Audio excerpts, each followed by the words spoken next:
И хотела бы прежде всего сказать, что вот та дискуссия и те презентации, они достаточно отчетливо показывают, насколько вот наша система образования разорвана на различные фрагменты, и что нету вот этой, таких механизмов, которые бы связывали различные вот эти фрагменты в целостную систему. Но прежде чем говорить об коррупционных рисках, я хотела бы прежде всего разделить, так сказать, где потенциальные зоны, да, существуют этих рисков. И это прежде, если вот посмотреть, так сказать, в целом, то мы можем сказать, что это и размещение заказов на поставку товаров и услуг, а это означает, что здесь коррупционный риск, связанный, допустим, просто, к примеру, да, это и, допустим, заказ некачественных учебников, это и то, что тендерные документы изначально слабо подготовлены, а это означает критерии оценки вот этих услуг, они уже изначально заложены вот в этих требованиях. Вот буквально приведу пример. В качестве наблюдателя я участвовала как раз вот то, о чем говорили, вот эта интересная композиция впервые была подготовлена Министерством образования за последние 25 лет, когда учебники, экспертиза учебников оценивалась композиция различных специалистов. И вот эта работа, она отчетливо показала, что те тендерные документы на подготовку этих учебников, они не были стопроцентно идеальными. Потому что, когда мы видели эти материалы, то мы видели, что не заложена была проверка на плагиат. И получается, что эксперты получили материалы и потратили свое драгоценное время на то, чтобы смотреть материалы, которые страдали плагиатом. Не была четко сделана техническая работа, да? И это означает опять, что эксперты потратили свое время на то, чтобы смотреть несовершенные материалы с точки зрения технической подготовки и так далее, и так далее. Кроме того, когда мы говорим, даже те же самые товары, да, если мы говорим о покупке компьютеров для школ, то это означает, что недостаточно продумана система, допустим, электричества в школах, да, и это означает, что, возможно, не куплены стабилизаторы, к примеру, ну и так далее, и так далее. Затем потенциальная зона коррупционных рисков – это выделение грантов на научно-исследовательские работы. Мы понимаем, что процедуры выделения грантов и критерии оценки этих грантов и отчетов также недостаточно продуманы. Прием выполненных работ и услуг. Мы это видим каждый день, когда мы видим учебники наших детей. Мы это видим каждый день, когда мы читаем какие-то научные результаты научных исследований, которые были приняты в результате некачественно прописанных критериев приема этих работ и услуг. Формирование, исполнение и контроль за использованием бюджетных и внебюджетных средств. Мы знаем, что Кыргызстан тратит существенную часть своего бюджета на образование. Но насколько эффективно тратятся эти средства? Вот сегодня говорилось о том, что дважды за написание стандартов наши учреждения получают деньги.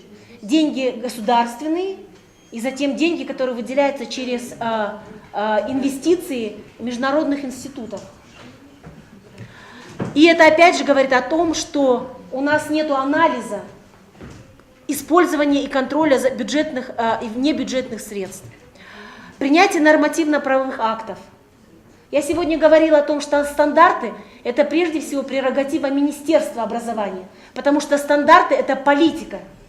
И это означает, что министерство не должно отдавать рассмотрение стандартов в любые подведомственные учреждения.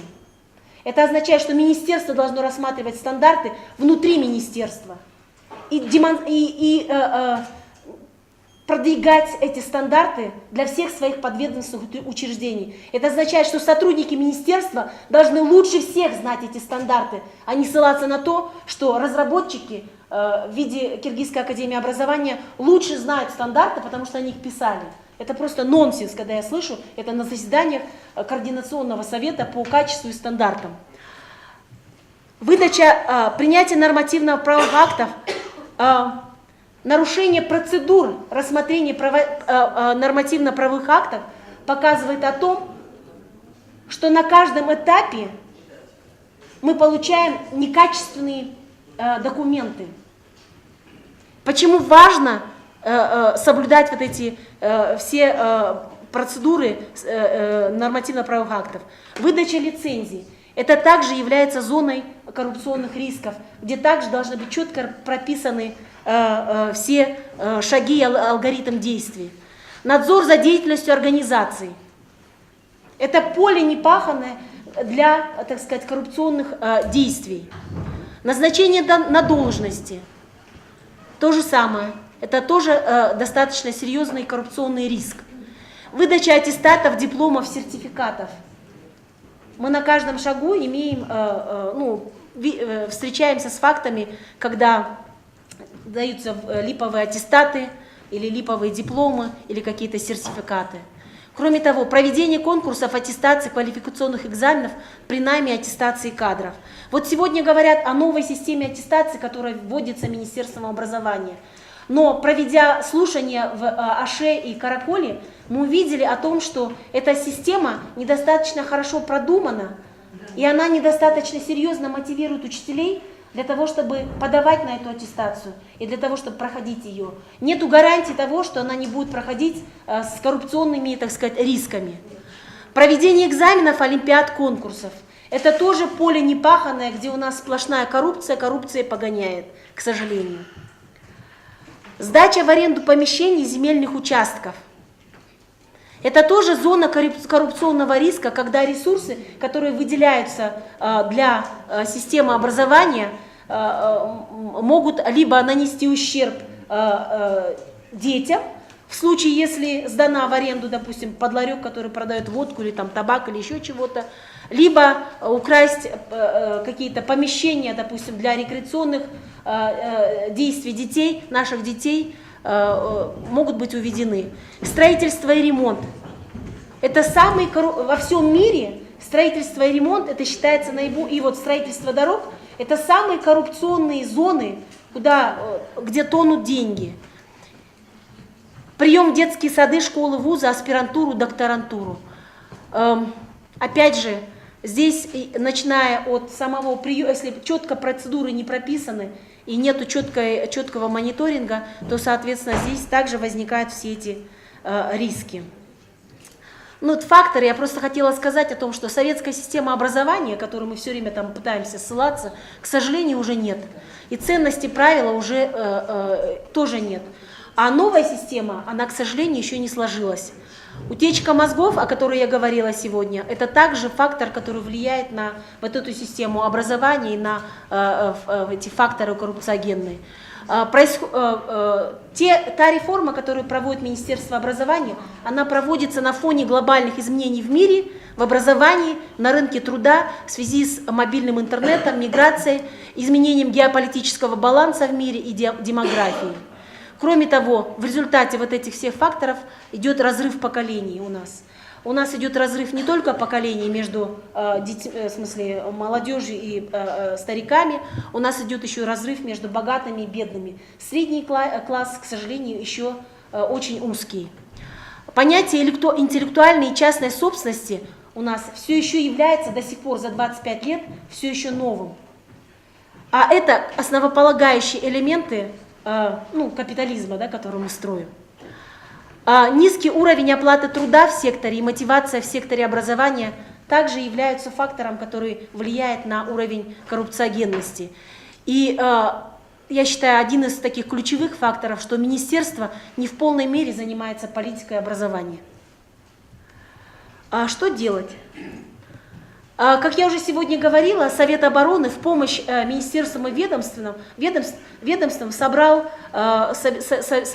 и собирает группу экспертов, которые рассматривают различные коррупциогенные факторы и прописывают алгоритм действий, что необходимо делать ведомствам для того, чтобы демонтировать эту коррупцию.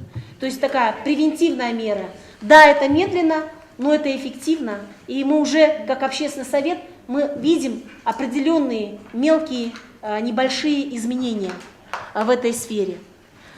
Да вы, наверное, на работе уже стали замечать о том, что уже люди открыто боятся делать какие-то злоупотребления, покупать какие-то там блага и так далее, и так далее. Продолжать обеспечивать открытость и прозрачность политик процедур.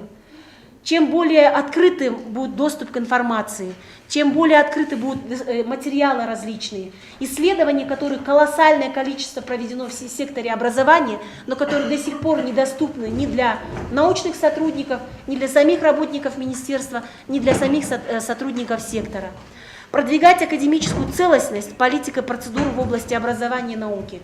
Я думаю, что вот эти, как это говорят в английском языке, code of conduct, это академическая честность, стандарты, как один из элементов вот этой академического, как integrity, такого академических норм, скажем так, очень важно продвигать для того, чтобы помочь нашей молодежи сохранить способность мыслить, а означает сохранить способность конкурировать друг с другом и конкурировать по сравнению с другими гражданами других стран. Также очень важно для министерства обеспечить условия для справедливой и честной конкуренции в образовании и в академическом сообществе. И самое главное – это обеспечить неотвратимость наказания. Потому что если не будет неотвратимости наказания, то это означает, что не будет честной конкуренции. Если не будет честной конкуренции, это означает, что мы не будем способны, наша способность к мыслительной деятельности будет снижаться. Ну и очень важный факт, мы обязаны признать то, что наш сектор образования и науки софинансируется населением. Наука финансируется наряду с государством, международными донорами, она финансируется членами семей, аспирантов, докторантов. Покупка там ваты, каких-то инъекций, реактивов, компьютеров, извините, да, и так далее, и так далее. Это делается нашими гражданами, а это означает, необходимо признать то, что мы делаем в качестве софинансирования и совклада. Сектор образования, мне кажется, очень важно признавать государству о том, что сектор образования софинансируется родителями. И до тех пор, пока мы не признаем этот факт и будем стыдливо скрывать это, мы не будем учитывать этот поток финансов, который вливается в сектор образования. Очень важно, ежегодно я слышу эти вопли по поводу ЭРТ со стороны наших депутатов, чьи дети не смогли пройти на бюджетное отделение. Мы должны признать о том, что существуют монополии в системе тестирования, что система тестирования формируется годами. Туда влито колоссальное количество денег, доноров и государства. И это означает, что мы должны признать интеллектуальный труд, который делается в этих центрах. А это означает, что мы должны признать, что они являются естественными монополиями и прекратить заниматься изображением конкуренции якобы в этом секторе. Работать над условиями по повышению зарплат в секторе образования при росте квалификации. К сожалению, мы должны дать понять учителям и преподавателям вузов, что они не имеют права, морального права требовать повышения зарплат до тех пор, пока они не станут повышать свою профессиональную квалификацию.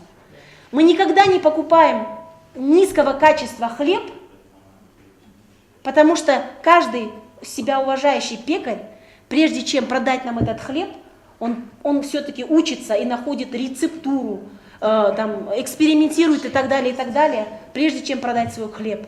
То же самое в системе образования. У учителей не может быть морального права требовать повышения зарплат до тех пор, пока они не повышают свою квалификацию. Очень важно повышать навыки лидерства в секторе. Самый главный человек в школе – это учитель, а также директор школы. Потому что именно директор школы создает ауру в школе, инноваций, подвижничества и возможности для учителей что-то делать в этой школе. Именно директора создают такие возможности для своих учителей. И это означает, что мы должны способствовать развитию лидерских, а не просто хозяйственно-административных навыков директоров. Мы должны прежде всего развивать навыки учителей в лидерстве, потому что лидерство – это прежде всего инициатива. Если учителя не делают инициативу, это означает, что у нас нет новаторства в системе образования.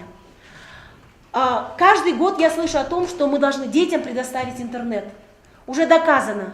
Вот я сама работала в интернетовском проекте, я знаю, что доступ детей к интернету маргинализирует учителей. Прежде всего мы должны предоставить интернет учителям. В каждой учительской должен стоять интернет. Потому что именно учителя, умеющие работать в интернете, умеющие находить материалы и для подготовки своей собственной, и для подготовки в школу обеспечат качество подготовки детей. Повышение квалификации кадров. Должна быть налажена целая система. Должны быть альтернативные системы повышения квалификации. Они должны быть одобрены, и наши вузы должны конкурировать друг с другом именно в обеспечении повышения квалификации кадров. Как член общественного совета я хочу сказать, что мы участвовали в мониторинге реализации планов по демонтажу системной коррупции. И еще раз я хочу сказать, что работа Министерством образования проделана огромная. Честно говоря, я даже стала уважать Министерство образования после того, как я увидела, какие усилия делаются по тому, чтобы демонтировать. Да, есть очень много проблем в этой системе, но именно мониторинг по демонтажу коррупции, он, честно говоря, повысил мой уровень уважения вообще к государственным органам.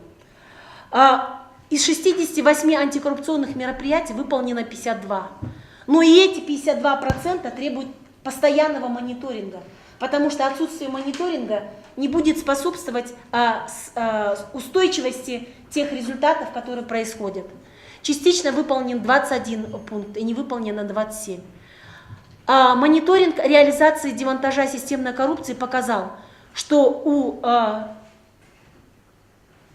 секретариата Совета обороны, экспертов, и у Министерства образования нет единого понимания вот этого плана. И это означает, что, вероятно, они должны более детально совместно работать для того, чтобы этот антикоррупционный план был реализован. Нет в Министерстве образования внутри четкого регламента работ, как этот план должен быть реализован, какова последовательность. Я даже не знаю, мне показалось, что в Министерстве образования даже нет общих собраний, где бы ставилось какое-то общее видение, куда идти сотрудникам Министерства образования и как они должны совместно реализовывать эти планы. Нету слаженности взаимодействия внутри самих подразделений Министерства образования, а также и подразделениями и других ведомств, допустим, между Минюстом и Министерством образования, и так далее, и так далее.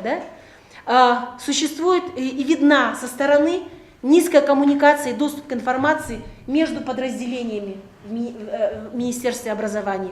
И это говорит о том, что необходимо проводить соответствующую работу для того, чтобы у всех сотрудников министерства был доступ к информации, и эта информация была такая общая, да, скажем так, чтобы все были в рамках системы. Нет отлаженной системы мониторинга и оценки в госоргане, которая бы повышала качество управления сектором, к сожалению. Мне кажется, то, что сегодня мы слушали презентацию по оценке, и как раз в этой презентации очень отчетливо показывалось эти разрывы все между те, которые существуют в секторе. И вообще, хотелось бы сказать, что те вещи, о которых я говорила, на самом деле, они очень системные, и эта работа, которая должна проводиться Министерством образования, она будет невозможна, если это будут делать только сами сотрудники Министерства образования, потому что система демонтажа коррупции, она предполагает участие не только общественного совета, я думаю, она требует участия всех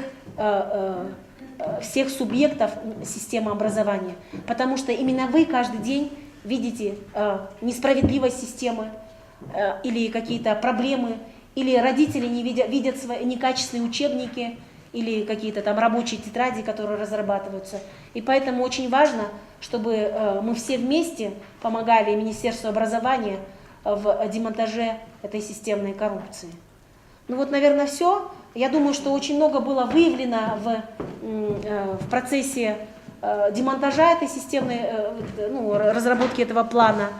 И, конечно, можно каждый день кричать о том, что есть коррупция, но мне кажется, очень важно создавать системные условия, разрабатывать вот эти политики, процедуры.